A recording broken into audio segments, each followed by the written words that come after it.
Ladies and gentlemen, boys and girls, children 18 plus, you are tuned in to the Loan Officer Podcast with me, Dustin Owen, and my main man, Jay-Z. John Coleman. Dio, what's popping? Another day, brother. Yes. Another day. Yes. Got the glasses on? Got the glasses on, yes. Need to protect my eyes, right? So if I'm not wearing the blue blockers and I have on the UV ray blockers. There you go. Yes. Good for you. Occasionally I just rock nothing. Most Nothing of at the all. time, yeah. Nothing at all. Most of the time. But for you and for the audience. Yes. Plus, these glasses go good with my outfit. They do, man. Yeah. It sums you down. Yeah. Thanks for having me on today, John. I appreciate it. Hey, thank you for being a guest. Yes, I appreciate you letting me slide into your world. Thank you. Periodically. Yes. Usually twice a week, every week for the past 18 months. Yeah. And then you record what you and I talk about. Then you throw it up on YouTube. Yeah. At the Loan Officer Podcast. There's a YouTube channel. Mm-hmm. If you haven't done so already, people, you should be tuned in. You can watch us, not just listen to us. Yes. And if you like watching us, right, you're one of our 4,000 plus and growing subscribers. Shout out to the 4,000 plus and growing subscribers.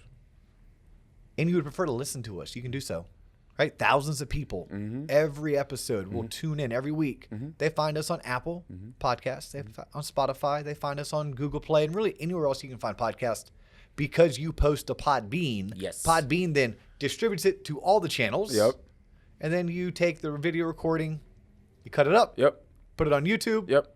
Sometimes the camera runs out. Sometimes the camera doesn't run out. Yep. Rinse, repeat. There we are. I love YouTube because YouTube gives people an opportunity to comment. Yes, it does. Yeah, it creates like a message board. This is episode 151, by the way. This is episode 151. Beautiful. And you know somewhere else people can comment? Where? On our social media sites. There you go. Yeah, they can find us on LinkedIn Yep. at the Loan Officer Podcast. They can find us on Facebook, Instagram, and TikTok at the Loan Officer Podcast. There you go. I am Dustin Owen. You can find me on LinkedIn. Please connect with me. It's a great way to get a hold of me. Great way to ask me a question, make a comment. He is John Coleman. If you want to reach him, he is just John. Google it. You'll find him. Yeah, you go. That was smooth.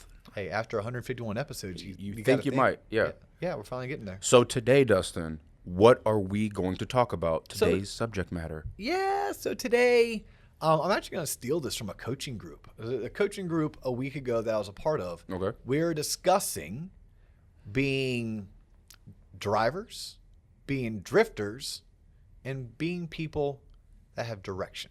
Oh, okay. Yeah, directors. Directors, right. That's what they're called. Directors. Right. Yeah. Right.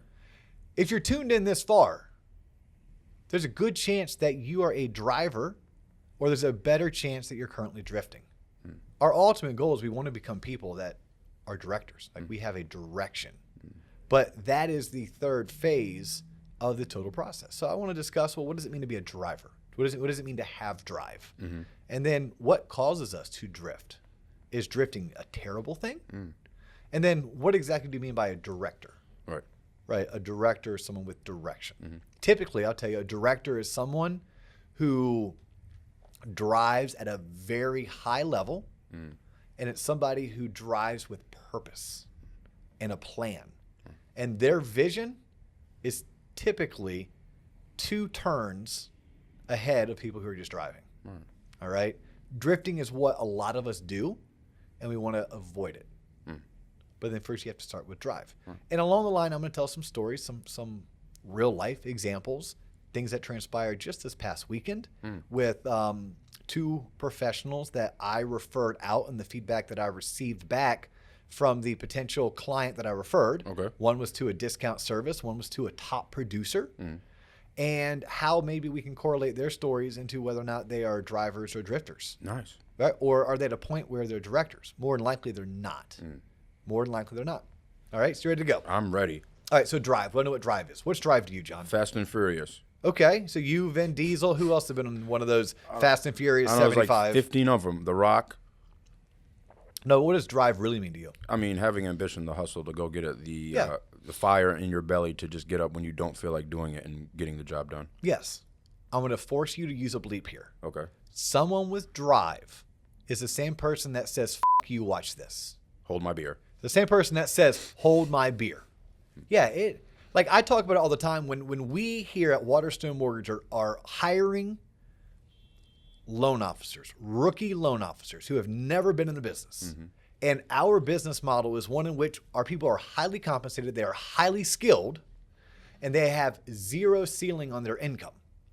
But they're responsible to go out and build their own book of business. They are responsible to go out and build their own following.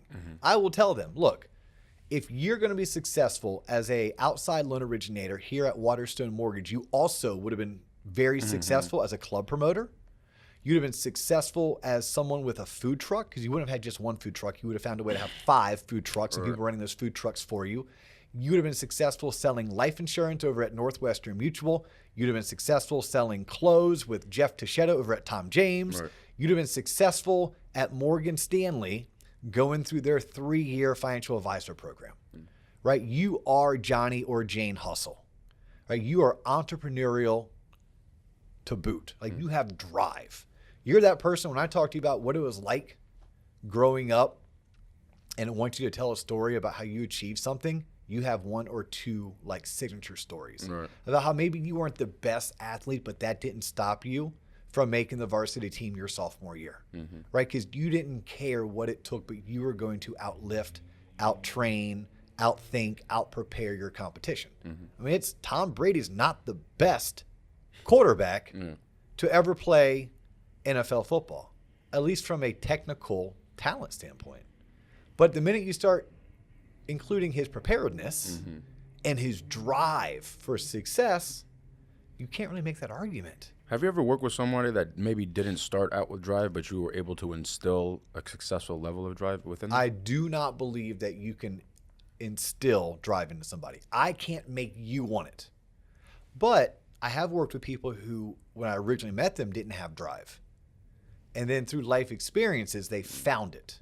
Or it reared its pretty, most popular head. It wouldn't be an ugly head. It would be a pretty head. No, drive is something that you have to find from within. Some people call it their why. Some people call it their purpose. Some people don't find drive until they hit rock bottom. Like I'm a big fan of rock bottom's a great place to start. Like I love that saying. And full disclosure, I don't know if I've ever hit rock bottom. Like I can tell stories about how my wife and I deferred our student loans, how we cut off our cable, how we drove around Central Florida with for sale signs in our car because we were doing everything in our power to be able to keep the power on, to keep food on the table. I can tell you a story. I'm trying to think. Like we have that one. Oh, that's what I was going for. Man, total mind. Like I can tell you a story about 2 years after that. My wife saying to me, "Hey, honey, how many loans do you think you're going to close this month?" And I'm like, "I hope 3." She goes, "Well, what if the 3rd one doesn't close? We're out of money." And me having to say, "Well, I guess I'm going to call my dad." Right? So that's as rock bottom as I've probably been to. And there's some other people, right? Like we've had T. Shane Johnson on the podcast. No, homeboy, he knows rock bottom, right? Like he's died 3 times on his way to the hospital after being jumped by a gang. He's been homeless. He lived out of his car, right? Like he's lost his business. I've never experienced that type of rock bottom, but that doesn't mean I don't have my own rock bottom. I have a rock bottom that I can go back to whenever I'm feeling dejected or blue or down, and I can use that to propel myself. Right? So rock bottom's always a good place, and you don't necessarily have to be born with drive. You can instill it, but usually it's a life event that helps you get there. Whether it's a near-death experience, whether it's the birth of a child, we all have it, but no, I can't make you want it. I failed for a decade as a leader because I tried to instill drive. Failed. I would go as far as call people lazy who didn't have my style of drive until I was corrected. I'm like, those people aren't lazy. Right? Those people are them. They may be a hard worker. They just work hard at certain things, and their definition of hard work is different than yours. But it doesn't mean that, that they're not hard workers. They don't have the drive that you have. Right? They may be content. They may be really good at drifting. Right, there you go. And there's nothing wrong with drifting, right? So, but we all start with drive. If you want to be successful at anything, you have to start with this F you, watch this, hold my beer mentality. Obviously, you need a good support group around you. You need people to help show you the way. You need others to look up to so you don't just necessarily do as they tell you to do, but you can follow in their footsteps. Right? You need a roadmap and you need to actually open the roadmap and read the roadmap and then follow the roadmap. But you understand that come hell or high water, you're going to get there. Right? So it doesn't matter if you have to go stand out in front of a Home Depot with 100 of your business cards and you hand every single person walking in or every single person walking out your card where you say, hi, my name is John Coleman. I do this for a living. Here's how I can help you or someone you know. Please call me. My number is on here. Look, if I was down and dirty, desperate, and I'm in the real estate or the mortgage finance or the life insurance or the financial advisory type industry, heck, I could own a business that does tutoring, that does SAT prep. There's a good chance that someone that day who was walking into that Home Depot could use my service. Right. I would do that until Home Depot, the assistant store manager came out and told me to leave, called the cops. I got trespassed. That's fine. I'll go to the Lowe's. And then when Lowe's does, I'll go to Ace Hardware. There you go. And when Ace Hardware does it, I'll go to Sports Authority if they were still open, but I don't think they are, so I have to go to Dick's. Right. I would do that. If that someone would drive, come hell or high water, you're going to be successful. You understand that it could be 2 years or 3 years of you embracing the suck, you putting your nose down, you eat dirt, as my 2 college mentees, that's their terminology. Like, oh, Dio, we're ready to eat some dirt. We want to find a company that's going to invest in us, let us earn equity, and we will eat dirt for 2 years. Sign me up. Yeah, I hired them. Yes, I loved that. Very few 22, 24, 26-year-olds are coming into it with that mentality. That's drive. Yep. And then you also notice with drive, it's like good enough never is. Good enough never is. They can't learn enough. They can't be exposed to enough thoughts. They can't be around enough successful people. People with drive are constantly putting themselves in situations where they can connect with other driven people, right? And where they can network with other driven people. Like that's... We have an associate here. Shout out to Cam. Shout out Cam. I knew Cam was going to be uber successful in the mortgage industry as long as she liked it, because she would come back to work on a Thursday and talk about all of the things that she watched and listened to on Wednesday on her own when she got home after she put her daughter to bed. Right? Like she came in, she was bitten by the bug. She didn't like the fact that she was the least experienced person in the office, that she knew the minimal amount about the industry, that she started seeking it on her own. Those are people with drive. And normally here's what happens. You use that drive to achieve a certain level of success. You climbed the mountain. You got to the top. You take a deep breath. You may take a step back. You may even take a vacation because you probably didn't take one for 2 or 3 years. Busting my ass. And you start drifting. I like it here. Yeah, floating around. You know. Good enough now is good enough. I built a team. It's kind of working itself. It's automated. I don't have to really do too much. Just make sure people show up and do their job. Yeah. You know, and many of us go through phases in our career. Like, look, we're human. We can't always be on. We do have bad days, bad weeks, bad months. Life does distract us. Whether it's a parent getting sick, whether it's a child getting sick, right? There's the life events such as marriage and divorce and the birth of a children. Like there's life events that could distract us. And it's very easy to drift. And you can sit in drift mode for decades. But I call that business purgatory. Like, look, if you're not growing, you're dying. That's plain and simple. Read any basic business book. If you're not growing, you're dying. There's only 2 directions you can go, up or down. So when you're drifting, what you're allowing is your competition to catch up with you when you're drifting, right? So the minute your competition catches up with you, you're no longer at that level. No, you've been brought down a level or 2 or 3. So it's okay to drift. What you have to do is you have to acknowledge, hey, I'm drifting. It's time for me to get back on, and it's time for me to drive. Now, the ultimate achievement is that of a director or someone with direction. Right, so you're either a driver, you're a drifter, or you're a director. Director, think CEO. Right, a director has always had this vision that they were looking to obtain, this vision that they're looking to achieve. A director, and I mentioned this when we first kicked off the episode, a director is somebody that a driver can see the car in front of them. Maybe 2 cars in front of them. A director not only sees those 2 cars, but they see the fifth car and they're preparing for the third turn. If you're thinking of like a race, especially like a road race. Right. NASCAR races, you're just making a bunch of left turns unless it's like a road course like they did this past weekend. Right. Sonoma, I think the Poconos is also a road race. Watkins Glen. There you go. Stuff, do you know where Watkins Glen is?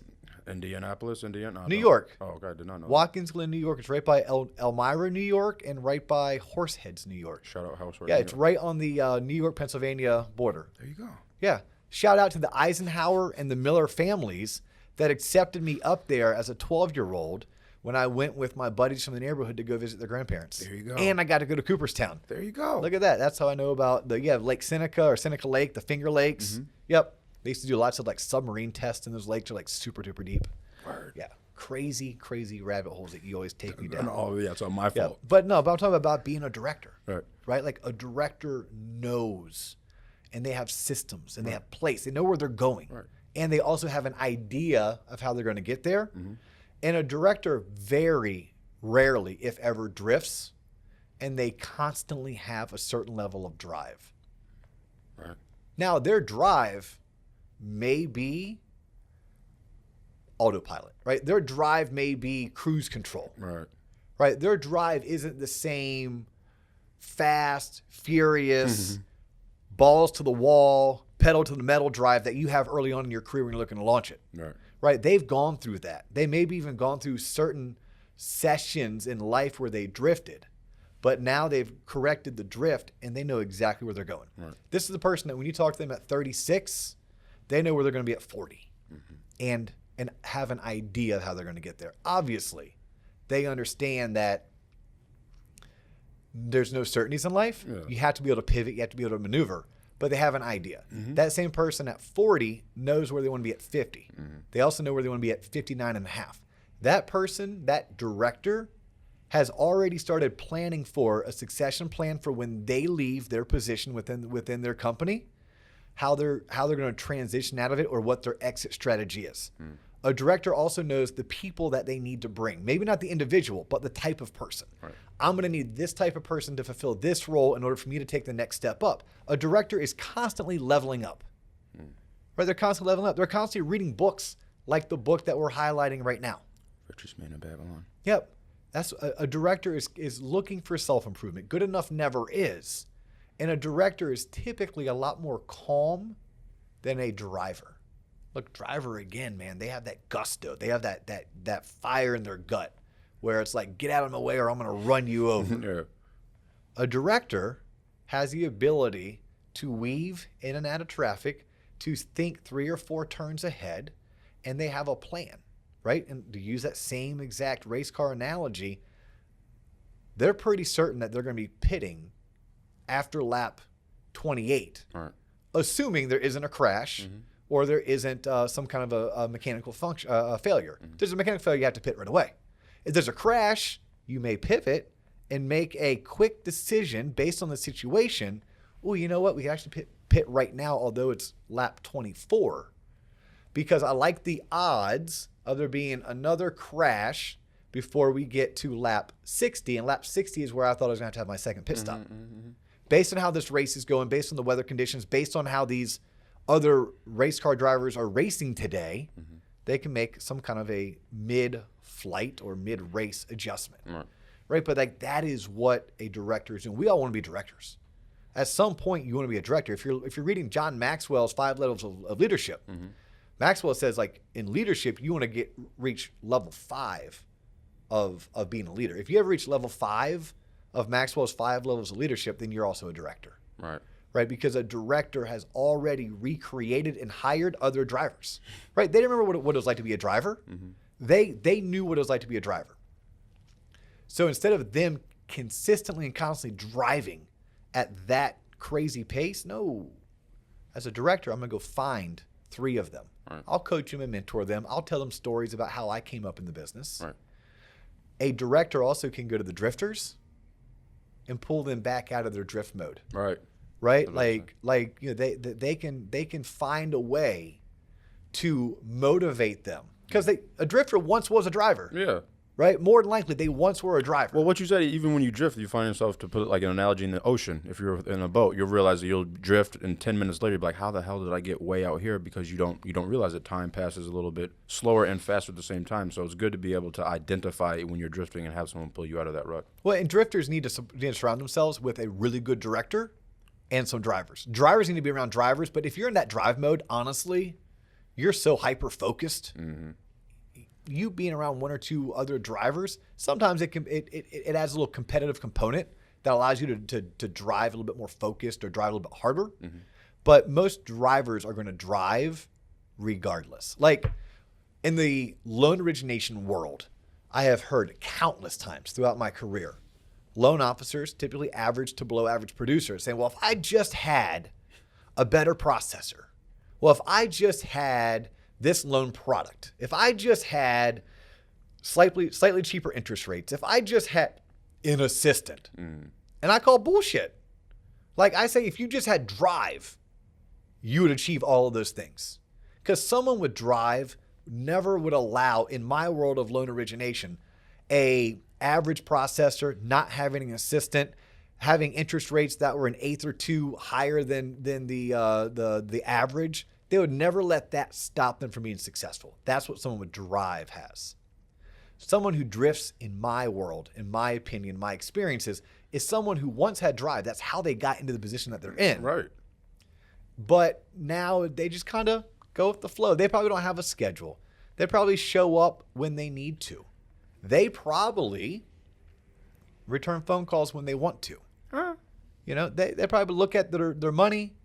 They look at their 401k. They're like, I make good money. I get to go to dinner whenever I want. I got to go down to the Keys this year. I'm good. But the director in me wants to say to them, but you could be so much better. You could have so much more. Mm-hmm.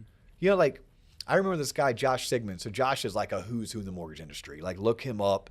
I think he even has his own podcast. He's a big time coach with The Core. We talk about them all the time. They're hardcore.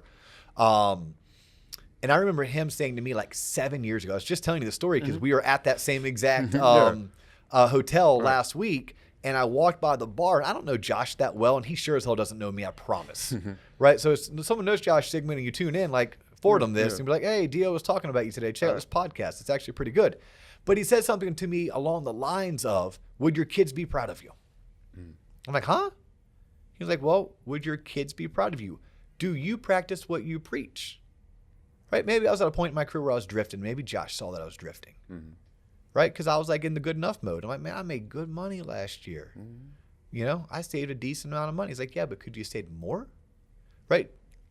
Did you save enough money that you could go and one day fund and found the charity of your choice? Did you make enough money that you could donate to your alma mater to where they'd want to name a building after you, or for me, maybe after one of my grandmothers? Right? Like, are you practicing the same exact principles that you hold your children accountable to? Right? So would your children be proud of you if you turned the tables? So drifters, that's where we find ourselves. We find ourselves in places where, you know, we're happy with life, we're happy with the money that we make, but what if we could continuously get better? So one of the, I teased this when we first launched the episode. Like I had 2 instances happen this weekend where I had referred out various professional services. And neither one of the professional services has followed up. Right? So I get phone calls, hey, so-and-so hasn't followed up to me. What's up? They're ghosting me. I'm like, well, hey, I don't know. I'm just like, I was like, you called me, you needed my help. And I'm like, hey, I don't do that, but let me introduce you to someone who does. Yeah. You called that person. I said, so I'm not privy to y'all's conversations. I thought that was it. Anything I'm going to do, I'm going to speculate. But I said, let me kind of give you an idea. So for one person, who I referred them to was a discount. And when I referred them, I said, hey, by the way, they're discount. And everything in life that my experience, if I'm buying discount, it comes with discounted service. Right. So my answer was, more than likely, this person isn't compensated appropriately to follow up with you. If you choose to do business with them, great. If you choose not to, they really don't care. Because their compensation model is not one in which... doesn't change. Yeah. Or they don't make enough money in your transaction where they can hire a team to follow up with you. Right? Because maybe this person has done a good enough job of lead generating that they get leads every single day. All day. So they only have time to field those leads, go present, and if they earn the business, they earn the business. If not, they move on. The other person was a similar situation. So by the way, I would call that person a drifter. Or it could be they refer to someone that lacks drive. They're a business professional or a salesperson without drive. That's why they work in that environment, right? They work in an environment where they achieve a base salary and they get paid whether they do a good job or a great job. I'm sure this company, and I know the company, their professionals do get bonused on great reviews, like customer satisfaction reviews, but you can only give me a customer satisfaction review if you actually become a customer. Correct. All right, so move on from that one. The other one I referred this person to is a top producer. I've known this person for 13 years now. Solid. Yeah, homeboy is the best of the best. That's why I referred him. Okay. I'm like, this dude is legit great at what he does. Awesome personality, super smart, super professional. But he ain't called me back. No. He's a drifter. Now, he's a drifter who makes $300,000 a year in his profession. But every single day, because he is so good at what he does and he has such a great following, he's able to wake up at 9, get to the office at 9:30, work until 3:30. Now, his profession makes him, he has to be available nights and weekends, but that's kind of his schedule. And he knows every single day, without fail, he's going to receive 3 to 4 leads because of who he is. Okay, makes $300,000 a year. That's awesome. Yeah. He and wife live a great lifestyle. Kids' college education is paid for. He's probably going to retire. Has his 5 or 6 rental homes. Like he doesn't have a money worry in the world. Is he ever going to be like uber wealthy? And to me, uber wealthy is like you have $10, $20 million and you're retired, right? You figure if you have $10 million in assets, like whether it's through 401k, IRA, mutual funds, stock accounts, cash equivalency of a whole life insurance policy, at $10 million, you should be able to live off of $400,000 a year income. Like that's without touching your principal. So you start saying you have 15 million, that's 600 grand. You have $20 million. That's $800,000 you can just live off of. Yeah. Like just what live off of. So this individual probably won't be able to do that with 300 grand unless he lived a real meager. Frugal But existence. you gotta think if you're making 300 grand, 100 grand is going towards taxes. That leaves you with 200. You still have some health benefits, health insurance benefits. So let's say it's 10 grand a year, you're down to 190. Now 190 grand It's a lot of money. is a lot of money, but I promise you people blow it, right? You could easily spend 100, 180. So let's just say you spend 120. Okay, you're saving 70 grand a year. But if you're already 45 years old by the time you're making this money and you're just now saving $70,000 a year, you're probably not going to get to 10, 20 million. You'll get to a couple million, high five, right? You're a millionaire. You're a 1%er. But my point with him being a drifter, which is so odd to say, because I'm sure if this person knew I was talking about him, he'd come punch me in the face. Right. But he's a drifter because I know guys and girls that make 3 times the amount of money he does, all because they have been able to become directors. Okay? They took the drive, they achieved the success, but they never let that be enough. They said, well, good enough never is. I want to continue doing what I'm doing. And as a director, I want to be more the thought leader. I want to be the thought provocateur. I just want to build a team now around me, and I want to manage that team. Because what transpired and what I realized from this case study and why we're doing today's show is that this individual could be earning 3 times the amount of money. He could achieve the $10 million mark or the $20 million mark. He could up his vacations. He could start flying first class. If all he were to do is start thinking like a director and less like a drifter, and let's create a system and a process. Maybe you have to go and spend a little bit of money to hire an assistant. And that the assistant's sole job is to do lead follow-up. Because if this guy is doing this to my referral, what's he doing to the lesser referred? He's not following up because he doesn't want the business. He's not following up because he doesn't have time to follow up. But if he created time to follow up, if he could go clone himself, which by the way you can do when you're an entrepreneurial minded driver who is converting into a director, that's part of the conversion, is I want to create a team and a system and a process so that all of these leads that come in, we capture the highest percentage of it. Right? So if he just doubled his conversion ratio, he went from making 300 grand a year to 600 grand a year. He is a drifter. Right? The other person, I'd say maybe they're either a drifter or they lack drive. right? That's why they are where they are. It's also a word of the wise about discount services in general. When you do discount, you get discount.